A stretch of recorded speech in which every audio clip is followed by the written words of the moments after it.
السلام عليكم. أساطير HD أكشن. بطل فيلمنا النهاردة هو صحفي شاب بيدور ورا جرائم قتل معينة بيحاول يربطهم ببعض، لكن لما بيكتشف المجلس الخفي للعالم بيتصدم بالحقيقة المخيفة.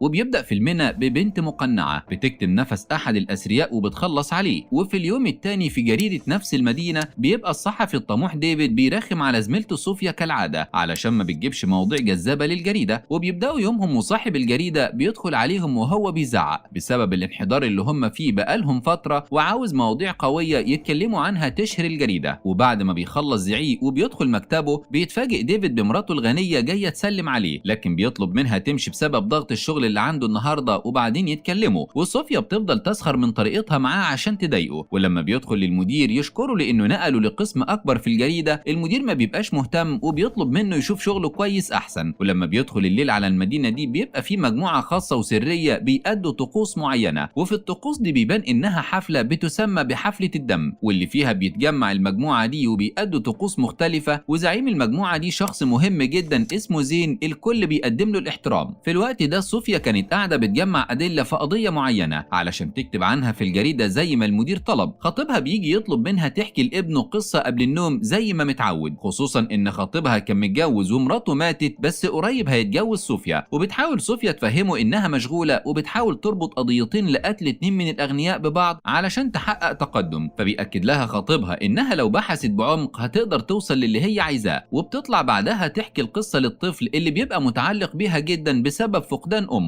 تاني يوم بتقف القاتلة تجهز وكأنها صوفيا وغيرت شعرها، وبتروح برضه تهجم على راجل من الأثرياء في فندق وبتخنقه لحد ما بيموت، وبتنزل بعدها. لكن المفاجأة إن ديفيد كان واقف مع مراته وشافها، فبتستخبى فورا وما بيبقاش فاهم هي صوفيا ليه مغيرة لون شعرها وإيه اللي جابها هنا أصلا. وفي اليوم التاني بيتم الإعلان عن جثة الراجل الثري اللي مات بطريقة بشعة جدا في الفندق. طبعا ديفيد أول ما بيشوف الأخبار بيتأكد إن صوفيا وراها حاجة وممكن تكون هي اللي خلصت على الراجل ده، وبيقرر يروح يتكلم معاها من بعيد لبعيد عن موضوع لون شعرها وكانت فين امبارح. صوفيا بتحس بالتوتر من اسئلته وبتعرفه انها كانت في الشركه هنا بالليل، وعشان كده بيروح ديفيد لعامل الفندق علشان يجيب له تسجيلات الكاميرا مقابل فلوس. لكن الشاب بيعرفه ان الكاميرا في الوقت ده تحديدا كانت واقفه عن العمل، فبيطلع ديفيد صوره صوفيا وبيساله اذا كان شافها في الفندق، لكن الشاب ما بيبقاش فاكر. وفي الليل بتتجمع الجماعه مره تانية، ونائب القائد ماركس بيشكر القاتله اللي بيتضح ان اسمها سيدا بسبب جهودها مؤخرا لصالح الجماعة، وبيأكد لها ان الكل بيثق فيها وبيخليها تتلو قسم معين معناه انها دايما هتخدم الجماعة وتنفذ كل اللي بيطلبوه في الحال بدون اي نقاش مهما كان. وبعد ما بيخلصوا الطقوس بيطلعوا للفيلا علشان يبدأوا الحفلة، وبيبقى في مجموعة من الشباب جايين يقابلوا زعيم زين، وبيتفاجئ واحد من الشباب بالحفلة المريبة والدموية في نفس الوقت، وبيتكلم واحد من اتباع زين مع الشاب، وبيبقى الشاب زعيم عصابة وكان مديون بفلوس لزين واتأخروا في سددها. فبيروح المساعد يحكي لماركس اللي حصل، فبيطلب منه يمشي الشباب عادي وما ياخدش منهم فلوس، لكن لازم يعتذروا لزين بشكل شخصي ويصححوا الموضوع. وبالفعل زعيم العصابة بيخضع لزين وبيصوروهم كتير مع بعض، ولما الزعيم بيبقى ماشي بيديله ماركس الصورة يخليها معاه. وبنرجع بالزمن 25 سنة لورا، وقتها بيبقى ماركس نائب الزعيم زين، واخد بنته سيدا وراح لبيت اخته علشان نعرف ان سيدا في الاساس بنت ماركس. وماركس بيطلب من اخته تخليها عنده لانه لازم يمشي ومش هيرجع تاني. وفي وقتنا الحالي بيبقى زين في طيارته الخاصة بيتناقش مع ماركس عن شخص معين ليه سلطة والشعب بيحبه في أمريكا، علشان كده بيقرروا إنهم يخلوه الرئيس الجديد لأمريكا علشان يخدم مصالحهم الخفية، وبيخططوا لكل حاجة. لكن المشكلة إن الراجل ده معتدل وما بيعملش حاجة غلط، فبيقرر زين إنه يدعو الحفلة يخلي سيدا تصطاده ويصوروه زي ما بيعملوا مع غيره. أما ديفيد فبيروح لمصور من الشركة وبيطلب منه تصوير من الكاميرات علشان يتأكد من كلام صوفيا إنها كانت في المكتب يوم الجريمة فعلا. وفي الوقت ده صوفيا كانت في تمرين يوجا وفضلت تتخيل حاجات غريبة وكان هيغمى عليها. خطيبها بيفكر ان ده بسبب الضغط اللي عليها، لكن ده بيعصبها اكتر وكانت هتتخانق مع واحد كمان. وفي الليل بيتم الاجتماع ما بين زين وماركس والرئيس القادم جاك. جاك بيبقى واثق من نفسه وشجاع لانه مفيش حاجة بدينه، وبيأكد له زين انهم هيدعموه علشان يبقى باراك اوباما التاني، والمواقع والاعلام وكل حاجة في ايدين زين واعوانه. لكن بيأكد له زين في الكلام فكرة ان هو اللي في ايده كل حاجة، ولو فكر يعصب يعصي أوامره مش هيبقى كويس. بعدها زين بينده على سيدا اللي بتيجي تضحك على جاك بدلالها وبتصوره فيديو وبتعرفه بعدها. أما ديفيد فبيرجع للمصور يسأله عن تفريغ الكاميرات، وبيستغرب لما بيعرف إنه سابه على مكتبه وصوفيا كانت موجودة فأخدته. فبيروح فورا ديفيد يدور على الفلاشة لحد ما بيلاقيها، ولما بيروح البيت بيبقى هيتجنن لأنه شاف تسجيل الكاميرات ظاهر إن صوفيا موجودة فعلا. وبيحاول يشرح لمراته الوضع وإن صوفيا شكلها قتلت اتنين، لكن مراته بتبقى شايفة برضه إنه مضغوط وزانق نفسه في نظرية المؤامرة وده بيعصبه أكتر. وتاني يوم جاك بيقف مع فريقه الانتخابي اللي طلعوا مع بعض علشان يعملوا قانون خاص للجماعة السود في المناطق البعيدة علشان يساعدوهم إنه يبقى معاهم هوية حقيقية. لكن الغريب إن جاك النهاردة داخل يلغي القرار ده بكل بساطة، وبعد ما بيمشي بيقوم واحد من مساعدينه وبيبقى غضبان جدا إنهم اشتغلوا كتير على الموضوع ده وتعبوا وما ينفعش يتلغي بالسهولة دي. وبيجي ديفيد ياخد صوفيا معاه علشان يحضروا المؤتمر بتاع جاك، وبيفضل الصحفيين كلهم يسألوا عن سبب تراجعه عن موضوع الجماعات السود وإن ليهم حق في الهوية والتصويت، إلا إن جاك كان بيرد بإجابات عامة وبيتجنب الموضوع لحد ما صوفيا بتقرر تسأله وبتفضل تأكد له حقيقة إنه كرجل إفريقي المفروض إنه يبقى متعاون مع نفس عرقه أكتر ويحاول يساعدهم. فبيتضايق منها جاك وبيرد بتهرب من جديد. طبعا الإعلام كله في الحال بيطلع يذيع اللي قاله جاك علشان يأكدوا للكل إنهم وصلوا الرسالة. ولما المؤتمر بيخلص جاك بينده على صوفيا وبيأكد لها إنه قدر يتعرف عليها حتى بعد ما غيرت لون شعرها، وبيأكد لها إن اللي عملته معاه ده هيخليها تحجز مكان في جهنم. طبعا صوفيا بتروح تحكي لخطيبها اللي قاله جاك وبتبقى مستغربة ومش فاهمة ده معناه إيه، وبتحكي له حتى إن زميلها ديفيد نفسه قال إنه شافها في مكان وشعرها كان متغير. بس خطيبها برضه بيصمم على فكرة إنها مضغوطة بسبب الشغل وكل ده مجرد أوهام. فبتتضايق صوفيا جدا وبتاخد عربيتها وبتطلع تتمشى شوية. وبالليل بيرجع جاك لمجلس زين وبيشوف رئيس الجريدة بتاعت صوفيا موجود، والكل بيفضل يشجع جاك طبعا لأن إلغاء القرار ده كان أول طلب ليهم. زين بيفضل يتكلم مع جاك إنه لازم يسمع الكلام ويطيع كل أوامره وهو هيبقى أفضل حاكم في التاريخ، وبيأكد له إنهم بيحكموا كل حاجة في العالم حتى هو نفسه تحت أمرهم. ولما جاك بيبقى عاوز يتكلم معاه عن الأعمال بيطلع زين يقف قدام الكل يفضل يتريق على جاك ويأكد إنهم هيساعدوه علشان يبقى الرئيس، وبيعرض الفيديو بتاعه علشان يأكد إن مفيش حد بلا خطية حتى الرئيس. فبيفهم جاك الرسالة وإنه هيبقى باترينا فقط لا غير وهم اللي هيديروا العالم. أما صوفيا فقررت تروح لعمتها اللي ما شافتهاش من زمان وبتدخل تدور في أوراق كده عندها بتعرف من خلالها الحقيقة كلها. بتصحى العمة وبتبقى متضايقة لأنه في ناس بتجيلها تقول لها حاجات هي ما تعرفش عنها حاجة ولا عملتها. وقتها بتبدأ صوفيا تفتكر إنه كان ليها أخت توأم واللي هي سيدا، لكن المشكلة إن صوفيا لما سألت عن أختها زمان عمتها قالت لها إنها صديقة خيالية مش أكتر، وودتها الدكتور علشان تثبت لها كده كمان. وقتها العمة بتعتذر وبتعرفها إنها حاولت تحميها من أبوهم ماركس لأنه راجل خطير جدا وانضم لجماعة سرية بتتحكم في كل شيء. الجماعة دي علشان تنضم ليها لازم تقدم تضحية بابنك البكر علشان الولاء. وزمان لما أم صوفيا ماتت خاف ماركس على بناته وقرر يخفيهم، واحدة عند عمتها وواحدة عند خالتها والاتنين ما يعرفوش حاجة عن بعض. صوفيا بتعيط وبتأكد لها إنها كانت بتحسب كده كل يوم في حياته، فبتطلب منها العمة تروح تعيش حياتها وتنسى، لكن صوفيا خلاص قررت تتصرف بطريقتها. في الوقت ده جاك بيروح مع زين على مركب في المية علشان يتكلموا شوية ويفهموا فكرة إن مش كل حاجة هيقولها هتتنفذ والسلام، وأكيد هيختلفوا في حاجات. لكن زين طبعا ما بيعجبهوش الكلام ده وبيخلي رجالته تعلق جاك وكانوا هيرموه في البحر، وبيفضل زين يتكلم معاه ويأكد له إنه لما يقول له أي كلمة لازم ينفذها بالحرف الواحد وإلا حياته هتبقى جحيم وبعدها هيموت. وبيطلب منه ينشر القرار الجديد في ميعاده زي ما اتفقوا وإلا هيبعت الفيديو الفاضح بتاعه لمراته وبعدها للإعلام. أما صوفيا فقدرت تجيب عنوان سيدا وطلعت وراها بالعربية تراقبها من بعيد، لكن سيدا طبعا بتحس وبتعمل حركة بالعربية علشان تصور نمر عربية صوفيا وتهرب في الحل لحد ما تعرف هي مين. أما جاك فبيروح للمجموعة اللي اشتغلوا معاه لأنه مطالب بتفسير لقراراته مؤخرا دي، لكن الشاب العصبي بيفهمه بعد ما فهم إنه أكيد حد ضاغط عليه بحاجة علشان يخليه يغير رأيه بالشكل ده، وبيفضل يضغط على جاك بالكلام لأنه باع القضية بسهولة بدون حرب. وجاك بيبقى قاعد مش عارف ينطق بحرف واحد لأن الشاب معاه حق، وده بيخلي جاك يصحى بالليل يفكر يكتب خطاب يقول فيه اللي حصل لكن بيغير رأيه. وتاني يوم ديفيد بيروح يتكلم مع صوفيا كالعادة وبيطلب منها تروح معاه يحضروا المؤتمر التاني لجاك، وبالفعل بيروحوا المؤتمر وجاك بيبدأ بشكل غريب على غير العادة. جاك شكله مهزوم وكلامه غريب عن الطمع والفساد اللي في العالم، وبيقول كلام عن الناس اللي بتحكم العالم من ورا الستار ومحدش يعرف عنهم أي حاجة ولا في يوم هيعرفوا، وبيشكر أسرته على كل حاجة وبيطلب منهم يطفوا التلفزيون التلفزيون لو بيتفرجوا دلوقتي، علشان فجأة جاك يطلع السلاح ويضرب نفسه بالنار قدام العالم بأسره. طبعا الأخبار بتوصل لصاحب الجريدة وبيعرف زين بالمصيبة اللي حصلت بعد ما تعبوا في موضوع جاك، وبيطلب منهم زين ببرود إنهم يداروا عن الموضوع ويقفلوه في الإعلام كله، وكمان يتخلصوا من الزوجة في حادث سير. ولما بيسألوه عن الأطفال بيقول لهم سيبوهم، إحنا مش متوحشين. في الوقت ده سيدا قدرت من خلال نمر العربية تعرف هوية صوفيا الحقيقية، علشان كده بعد ما خطيب صوفيا بيمشي بتتفاجئ بسيدا عندها في البيت، وبتعرفها سيدا إنه لو حد اكتشف إنها كانت ماشية وراها كان الاتنين ماتوا. وبتسألها صوفيا ليه ما هربتش من الجماعة دول، بس سيدا بتأكد لها إنهم بيمتلكوا العالم كله، وبتحكي لها إنه لما كان عندها 15 سنة خالتها ماتت وماركس أبوها وجماعة وصلوا ليها وفهموا إن ماركس كان مخبيهم، علشان كده اضطر ماركس إنه يقدم بنته سيدا تضحية لكن بشكل مختلف، وفضل الكل يعتدوا عليها وفي الآخر وسموها بوشم الجماعة. سيدا معاها كل حاجة حرفيا في الدنيا ما عدا حريتها، وبتاخد صوفيا توريها الملفات والفيديوهات اللي بتدين الجماعة في أغلب عمليات الاغتيال اللي حصلت، وبتقرر كمان تلبس صوفيا زيها بالظبط وباروكة بنفس اللون وتعلمها تضرب نار ازاي. ولما بتسألها ليه هي اللي تروح تخلص على زين بتعرفها إنها مدنية والموضوع مش هيعدي، لكن لو سيدا ماتت هي أصلا مش في السجلات. كمان بتهديها من الموضوع ده وإن أكيد مش هيقتلوها. فبتقرر صوفيا في الليل تروح تقابل ديفيد وتحكي له حقيقة أختها التوأم وتديله كل الملفات اللي بتدين جماعة زين بالكامل. وفي الليلة المنتظرة بيتفقوا الأختين إن عند ساعة معينة سيدا هتفصل الكهرباء من بره وتستغل صوفيا الموقف وتقتل زين. وبالفعل بتروح صوفيا مقر الجماعة وهي متنكرة في شكل سيدا ومحدش بيشك فيها، وبتبقى في حفلة انضمام عضو جديد جايب ابنه البك اللي لسه مولود وبقلب حجر عاوز يقدمه تضحية للجماعة مقابل إن زين يوافق يخليه عضو معاهم. الراجل بيعدي بابنه على الكل علشان يشوفوه للمرة الأخيرة وبعدها بيحطوا على حاجة علشان زين يخلص عليه، لكن وقبل ما زين ينزل بالسكينة بتدق الساعة وبينطفي النور ومحدش كان مستعد لده. وأول ما النور بيرجع بيلاقوا صوفيا ماسكة المسدس وبتضرب زين طلقة في نص دماغه. ماركس بيتجنن وبيسألها ليه عملت كده، فبتعرفه إنها سلمت كل الأدلة اللي عليهم وكشفتهم للعالم خلاص، وبتكشف نفسها علشان تعرفه إنها بنته صوفيا اللي هجرها وخباها من الكل. الصدمة إن ماركس بيطلع المسدس وبيديها طلقة فورا يخلص عليها علشان يبقى كمل تضحيته، وسيدا خلاص خدت مكان صوفيا في العالم الحقيقي. أما ديفيد فبتبقى الكارثة إنه بيروح لصاحب الجريدة وبيقدم له الأدلة اللي جابتها له صوفيا علشان يعرفه إنه فهم كل حاجة وعايز يشترك معاهم في الجماعة علشان يتبدل حاله زيهم كده. ديفيد في النهاية قرر يبيع القضية وينضم للأشرار بدلا من القضاء عليهم، وبتختفي المستندات مرة تانية وللأبد. وبكده بينتهي فيلمنا النهاردة يا أسطورة. ما تنساش تدعمنا بلايك وتكتب لنا رأيك في الكومنت علشان توصل لك كل ملخصات HD أكشن.